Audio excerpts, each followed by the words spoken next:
मैं कोई भाषण देने नहीं खड़ा हुआ हूं, मैं अपील करने आया।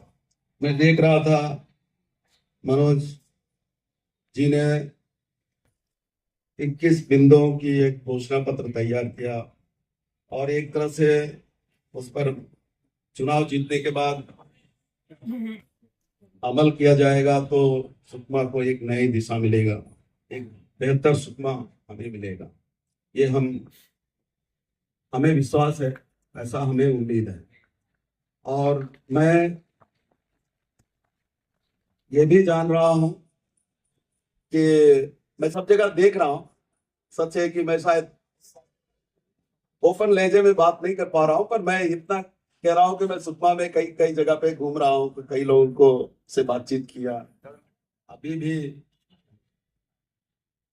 यहाँ आने के पहले 2-3 मोहल्ला गया हुआ था, लोगों से चर्चा किया, तो लोगों का रुझान है कि इस बार ना कांग्रेस ना बीजेपी, इनके खिलाफ मतदान यहाँ की जनता करेगी, एक निर्दलीय प्रत्याशी को जिताएगी। ये हमें रुझान देखने को मिला। इसलिए एक बार पुनः आप लोग जरा जोर से ताली बजाइएगा लच्छू कुड़ियामी के लिए और मनोज के लिए, मनोज के लिए। बस मनोज की बात इसलिए कि मनोज जब इस सुकमा का नेतृत्व कर रहे थे तब सुकमा में बहुत सारे काम हुए। जिस बस स्टैंड पे हम लोग खड़े होकर के बातचीत कर रहे हैं, सभा कर रहे हैं, ये भी उन्हीं की देन है। ये कल भी हम कई साथियों के बीच में बातचीत कर रहे थे जिसमें मनोज भी उपस्थित था, लक्ष्य भी थे। तो हमारे बहुत सारे मित्रों का कहना है कि अब बीजेपी और कांग्रेस के प्रत्याशी को देने का कोई अर्थ नहीं है, क्योंकि लक्ष्य के साथ मनोज जी खड़े हैं। तो हमें उम्मीद है कि सुकमा को एक नए दिशा लेके जाएंगे, दिशा में लेके जाएंगे। इसलिए अब सुकमा के लोगों को कोई शक सुबह नहीं होना चाहिए, कोई शंका नहीं होना चाहिए कि उनका जो प्रत्याशी है लच्छू, उनको आप लोग जिताइए। हमारा जितने निर्दलीय प्रत्याशी हैं उनको भी आप लोग जिताइए, बस। और हम एक चीज साथ में कहना चाहते हैं कि अब सरकार में है सब, भाजपा सत्ता है, पावर है, पैसे हैं, तो वो दिखा रहे हैं। हमारे 2 प्रत्याशियों को सत्ता का पावर दिखा करके नाम भी वापस कराया मैंने। हमारे ये तीन तीन तीन और इसलिए नाम वापस किया क्योंकि उनकी पृष्ठभूमि थी, कर्मचारी थे, कर्मचारी थे। और कर्मचारी क्योंकि आप लोग जानते हैं उनको ट्रांसफर का डर है और कहीं दूसरी जगह फेंक देंगे इसका डर है, कहीं ना कहीं बात को लेकर हो सकता है सस्पेंड कर दे, कोई और दंडित कर दे, इस बात का भी उनको डर है। इसलिए उन लोगों ने नाम वापस लिया और ये बिल्कुल धमकी चमकी का असर है। और दूसरा ये है कि हमारे एक प्रत्याशी, ये बहुत बुजुर्ग व्यक्ति, रिटायर्ड गुरुजी है, वार्ड नंबर 4 थे। आपको जानकर ताजुब होगा कि उनकी बेटी कहीं सर्विस करती है, उनको फोन लगाया गया कि नहीं आपके पिताजी चुनाव प्रचार नहीं करेंगे, उनको बोल दीजिए चुपचाप बैठे रहेंगे।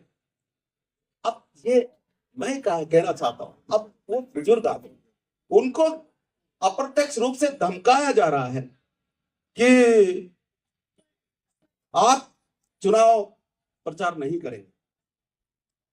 और उनकी बेटी आकर के उनको कह रही है पापा ऐसा ऐसा मुझे कहा गया, अगर आप चुनाव प्रचार करोगे तो मुझे हो सकता है कहीं और फेंक दिया जाए, मुझे और किसी तरह का दंड दिया जाए। इस तरीके की उनकी बेटी आकर कह रही, और फिर भी वो लड़ रहे हैं मैदान में।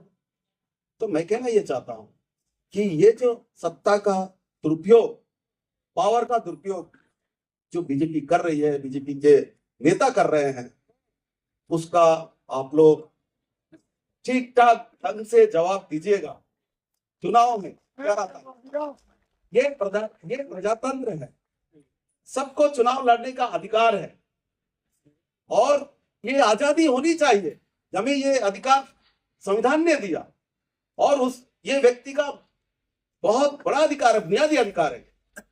इस अधिकार को भी ये लोग सत्ता के दम पर कुचलना चाहते हैं, और इसका भी आप लोग जवाब दीजिए क्या रहता है।